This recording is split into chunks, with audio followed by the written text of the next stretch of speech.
Ghana striker Kwame പെപ്രയ്ക്ക് പകരം പുതിയ മുന്നേറ്റ നിര താരത്തെ ടീമിലെത്തിക്കാൻ ഒരുങ്ങി കേരള ബ്ലാസ്റ്റേഴ്സ്.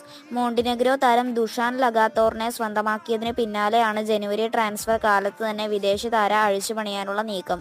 ലീഗിൽ ഏറ്റവുമധികം അവസരം സൃഷ്ടിച്ചെടുത്ത ടീമുകളിലൊന്നായിട്ടും ഫിനിഷിംഗിൽ ആ തിളക്കമില്ലാത്തതിനാലാണ് ആക്രമണത്തിൽ ഹെസൂസ് ഹിമീനയ്ക്ക് പുതിയ കൂട്ടാളിയെ കൊണ്ടുവരുന്നത്. സീസണിൽ 15 മത്സരങ്ങളിലായി 4 ഗോളുകൾ മാത്രം നേടിയ പെപ്രയെ ഐ-ലീഗ് ക്ലബ്ബുകളിലൊന്നിലേക്ക് അയക്കുവാനാണ് സാധ്യത.